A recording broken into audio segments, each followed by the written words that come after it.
तो फिर से स्वागत है आप सभी का हमारे YouTube चैनल जेपी एकेडमी में। तो आज के इस वीडियो में बिहार बोर्ड मैट्रिक परीक्षा 2024 के लिए जितना आपका most important VVI objective question है जो कि आपके एग्जाम में पूछा ही जाएगा, इस बात की आपको 100 में 100% गारंटी दे रहे हैं कि एकदम पूछेगा ही पूछेगा। तो ज्योग्राफी यानी कि भूगोल का जो है आपका चैप्टर वाइज जो है पूरा का पूरा आपका ऑब्जेक्टिव क्वेश्चन एकदम देते आ रहे हैं, इससे बाहर आपका नहीं पूछेगा। यदि आपका इससे बाहर पूछता है तो आप जो बोलेंगे सो हम मान लेंगे, लेकिन आपको 100% गारंटी दे रहे हैं कि एकदम पूछेगा ही पूछेगा यही सब। तो खनिज संसाधन का कुछ आपका पिछले वाले चैप्टर में क्या किए थे, कुछ खनिज संसाधन का ऑब्जेक्टिव क्वेश्चन करवाए थे और बहुत सारा रह गया था। तो इस वीडियो में आपका खनिज संसाधन का पूरा कंप्लीट हो जाएगा, ठीक है। तो चलिए शुरू करते हैं बिना देर के हुए। और आपका पहला ऑब्जेक्टिव क्वेश्चन पूछा जाता है कि गोंडवाना समूह का कोयला 20 करोड़ वर्ष पुराना है। तो यहां से आपसे क्वेश्चन एग्जाम में पूछेगा कि गोंडवाना समूह का कोयला कितना वर्ष पुराना है। तो 20 करोड़ वर्ष याद रखेंगे, ऑप्शन में 5 करोड़ वर्ष भी रहेगा, है ना, 10 करोड़ वर्ष भी रहेगा और 100 करोड़ वर्ष भी रह सकता है। तो गोंडवाना समूह का कोयला जो है 20 करोड़ वर्ष पुराना है। गोंडवाना समूह आपका किधर पड़ता है, ये दक्षिण भारत में आपका जो दक्कन का पठार वाला एरिया है, कर्नाटक तमिलनाडु वाला जो आपका कर्नाटक वाला जो एरिया है, यही सब क्षेत्र में जो आपका पड़ता है गोंडवाना समूह का कोयला क्षेत्र, ठीक है ना। तो ये 20 करोड़ वर्ष पुराना है, इस बात को आप याद रखेंगे, एकदम पूछेगा ही पूछेगा। फिर आपसे एग्जाम में पूछा जाता है, ठीक है, कि प्राकृतिक गैस कहाँ पाए जाते हैं। प्राकृतिक गैस कहाँ पाया जाता है, तो जहां पेट्रोलियम पाया जाता है वही प्राकृतिक गैस पाया जाता है। तो प्राकृतिक गैस जो है पेट्रोलियम के सतह पर ही पाया जाता है, जहां पे पेट्रोलियम होगा, खनिज तेल होगा, वहीं पे आपको प्राकृतिक गैस की उत्पत्ति होते हुए दिखाई देगी। प्राकृतिक गैस क्या होता है, उसमें आप जैसा कि आप लोग जानते होंगे कि CNG जो गाड़ी उड़ी चलता है, जितना भी नए नए शहरों में आप देख रहे हैं, पटना में ही चल रहा है, तो CNG से कंप्रेस्ड नेचुरल गैस से चलता है, जिसका मुख्य घटक आपका मीथेन होता है। CNG का मुख्य घटक आपका क्या होता है, मीथेन होता है, CH4 होता है। और LPG भी आपका एक तरह का प्राकृतिक गैस ही है, लिक्विफाइड पेट्रोलियम गैस। इसका मुख्य घटक ब्यूटेन होता है, आपका ब्यूटेन का सूत्र होता है C4H10 होता है। तो आप बातों को ध्यान से सुनेंगे तो आप बहुत कुछ सीखेंगे, ठीक है। फिर आपसे यहाँ पे एक स्टेटमेंट है आपका, असम का डिगबोई जो है, असम का डिगबोई जो है खनिज तेल यानी कि पेट्रोलियम के लिए, खनिज तेल यानी कि पेट्रोलियम के लिए क्या है, प्रसिद्ध है। असम का डिगबोई जो है किसके लिए प्रसिद्ध है, डिगबोई किसके लिए प्रसिद्ध है, तो खनिज तेल के लिए प्रसिद्ध है, यानी कि आपका पेट्रोलियम के लिए प्रसिद्ध है। तो आपसे एग्जाम में पूछेगा कि असम का डिगबोई जो है या सिर्फ डिगबोई जो है किसके लिए प्रसिद्ध है, तो खनिज तेल के लिए, या आपका ऑप्शन में रहेगा पेट्रोलियम। तो दोनों में से कोई भी रहेगा, एक ही रहेगा, तो आप उस पर क्या करेंगे, टिक करेंगे।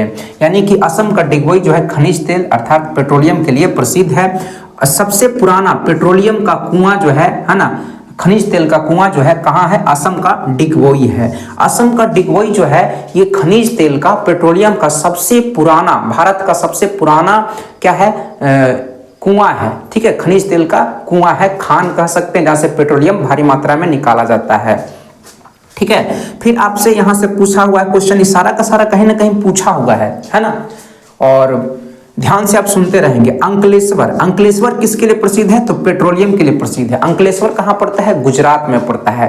अंकलेश्वर जो है ना, गुजरात में पड़ता है, जहां से पेट्रोलियम की प्राप्ति की जाती है, खनिज तेलों की प्राप्ति की जाती है।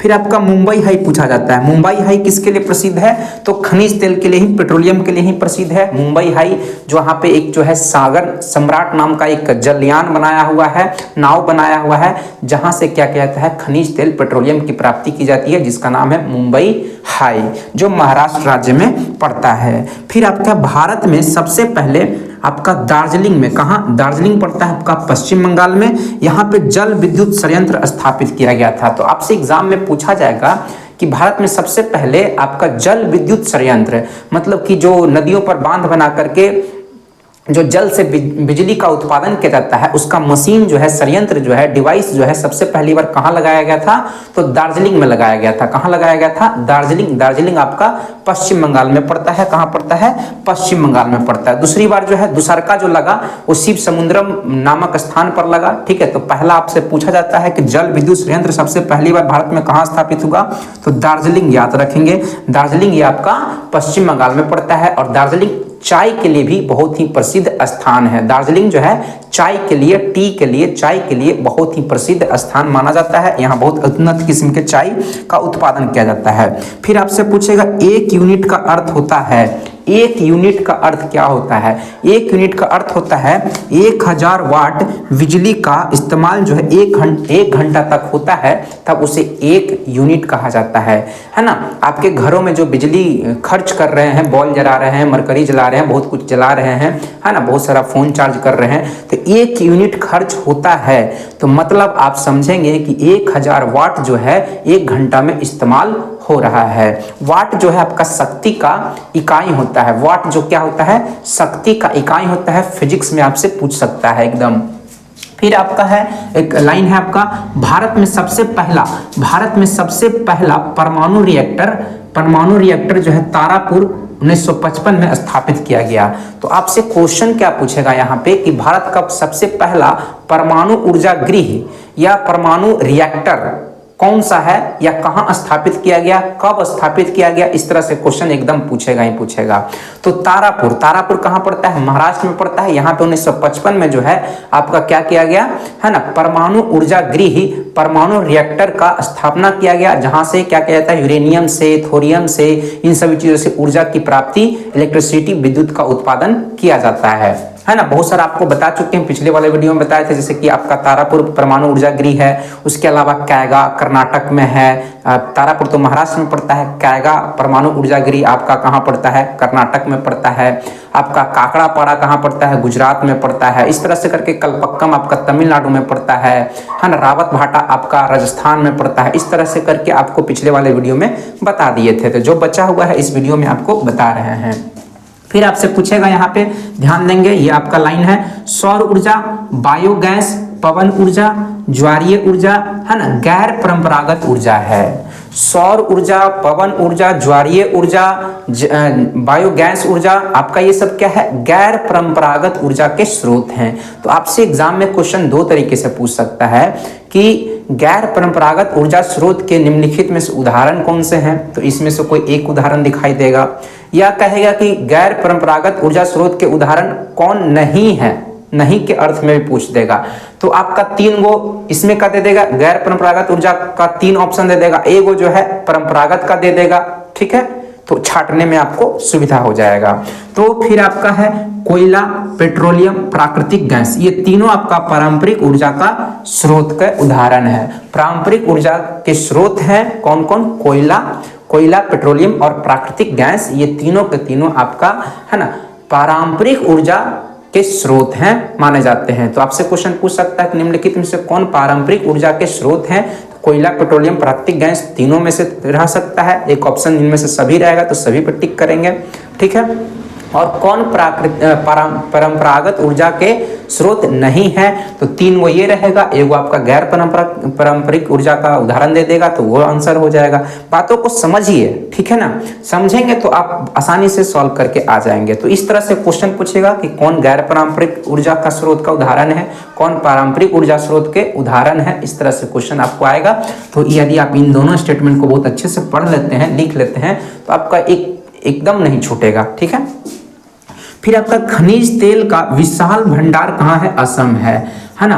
भारत में खनिज तेल अर्थात पेट्रोलियम का विशाल भंडार कहाँ पाया जाता है? सबसे बड़ा भंडार कहाँ पाया जाता है? तो वो है आपका असम है। कहाँ है? असम। असम का डिगबोई बहुत ही प्रसिद्ध है, वहां से भारी मात्रा में जो है खनिज तेल अर्थात पेट्रोलियम की प्राप्ति की जाती है। भारत का प्रथम तेल शोधक कारखाना असम के डिगबोई में 1901 में स्थापित किया गया था। तो तेल शोधक कारखाना क्या होता है? प्रथम तेल शोधक कारखाना। तेल शोधक कारखाना कहने का मतलब कि खान में से, जब कुआं में से तेल निकाला जाता है तो उसको क्या किया जाता है? साफ सुथरा किया जाता है, प्यूरिफाइड किया जाता है ना। तो उसी जहां पे जिस स्थान पर जिस मशीन के थ्रू क्या किया जाता है? परिष्कृत किया जाता है, साफ सुथरा किया जाता है, उसको क्या कहते हैं? तेल शोधक कारखाना कहते हैं। तो सबसे पहले तेल शोधक कारखाना असम के डिगबोई में 1901 में लगाया गया। कब लगाया गया? 1901 में असम के डिगबोई में पहला तेल शोधक कारखाना स्थापित किया गया। तो ये आपको ध्यान में रखना है कि आपसे क्वेश्चन पूछेगा कि भारत का प्रथम तेल शोधक कारखाना कहाँ स्थापित किया गया? तो असम के डिगबोई में। हो सकता है कब भी कहीं पूछ ले, तो 1901 डाटा आप याद रखेंगे।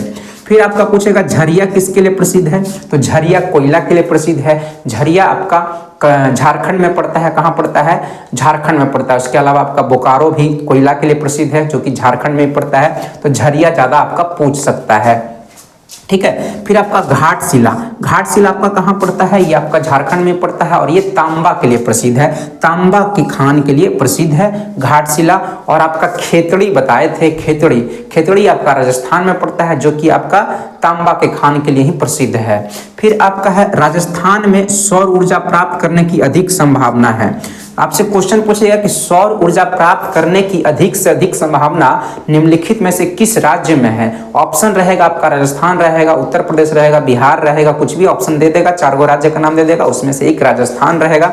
तो राजस्थान पे आप ध्यान देंगे, है ना, राजस्थान ही आपका सही आंसर होगा कि राजस्थान में जो है सौर ऊर्जा प्राप्त करने की अधिक संभावना है, क्योंकि वहां पे क्या है, बहुत ही खुला जगह है ना, वहां पे रेगिस्तान ही रेगिस्तान है। तो वहां पे सौर ऊर्जा, सौर प्लेट लगा करके सौर ऊर्जा की प्राप्ति आसानी से ज्यादा मात्रा में किया जा सकता है। फिर आपका रानीगंज, रानीगंज किसके लिए प्रसिद्ध है? तो रानीगंज आपका एंथ्रासाइट कोयला यहाँ से प्राप्त किया जाता है। कोयला का जो सबसे उन्नत किस्म का कोयला होता है ना, एंथ्रासाइट, ठीक है ना। इसको कोकिंग कोयला भी कहा जाता है। इससे क्या किया जाता है, आपका धातु को गलाने में काम लिया जाता है एंथ्रासाइट से। तो एंथ्रासाइट नामक कोयला जो है आपका रानीगंज, जो कि पश्चिम बंगाल में पड़ता है, क्या पड़ता है? रानीगंज आपका पश्चिम बंगाल में पड़ता है। यहाँ से एंथ्रासाइट नामक कोयला निकाला जाता है। तो आपसे क्वेश्चन पूछेगा कि रानीगंज किसके लिए प्रसिद्ध है? तो कोयले के लिए प्रसिद्ध है। हो सकता है किस प्रकार के कोयले के लिए प्रसिद्ध है, ये पूछ सकता है, एकदम यही पूछा हुआ क्वेश्चन है। तो एंथ्रासाइट नामक कोयले के लिए रानीगंज प्रसिद्ध है, जो कि पश्चिम बंगाल में पड़ता है। फिर आपका नवेली, नवेली भी आपका कोयला के खान के लिए प्रसिद्ध है। भारी मात्रा में यहाँ से कोयला जो है आपका बिटुमिनस टाइप का, है ना। तीसरा जो आपका टाइप होता है बिटुमिनस, कोयला के 4 टाइप होते हैं, एंथ्रासाइट, लिग्नाइट, बिटुमिनस, पीट। तो बिटुमिनस टाइप का जो कोयला है नवेली, जो कि तमिलनाडु में पड़ता है, ये आपका कोयला के लिए प्रसिद्ध है। किसके लिए प्रसिद्ध है? कोयला के खान के लिए प्रसिद्ध है। तो कहीं ना कहीं देख रहे हैं, बातों को आप ध्यान से सुन लेंगे तो आपको बात याद हो जाएगा, ठीक है। तो इतना मोस्ट इंपॉर्टेंट VVI जो आपका ऑब्जेक्टिव क्वेश्चन है वो करवा दिया। जितना आपका ओवरऑल करवा रहे हैं सबको, अब यदि आप इस कम समय में जो है सभी लोग जी जान लगा के पढ़ रहे होंगे, आप लोग भी जी जान लगा के पढ़ते रहिए। और जितना भी आपको बता रहे हैं यदि आप लिख लेते हैं तो इससे बाहर आपका एग्जाम में ज्योग्राफी से नहीं पूछेगा, क्योंकि ज्योग्राफी से आपका जो है 27 से 28 क्वेश्चन जो है सिर्फ ज्योग्राफी का रहता है, तो सब का सब बन जाएगा, ठीक है। नेक्स्ट जो आपका वीडियो है कृषि संसाधन, कृषि से लाएंगे, कृषि संसाधन नहीं, कृषि चैप्टर है, उससे बहुत सारा ऑब्जेक्टिव पूछा जाता है, ठीक है। तो मोस्ट इंपॉर्टेंट ऑब्जेक्टिव क्वेश्चन आपको नेक्स्ट वीडियो में मिलेगा। मिलते हैं नेक्स्ट वीडियो में। Thank you. आप लोगों को अच्छा लगे तो जरूर लाइक करें। लाइक करने से क्या होता है, थोड़ा सा मोटिवेशन मिलता है कि हाँ आप लोग को वीडियो पसंद आ रहा है, तो बनाने में थोड़ा और मन लगता है। तो आप लोग लाइक करें और सब्सक्राइब भी जरूर कर दें, ठीक है। और मिलते हैं नेक्स्ट वीडियो में। Thank you.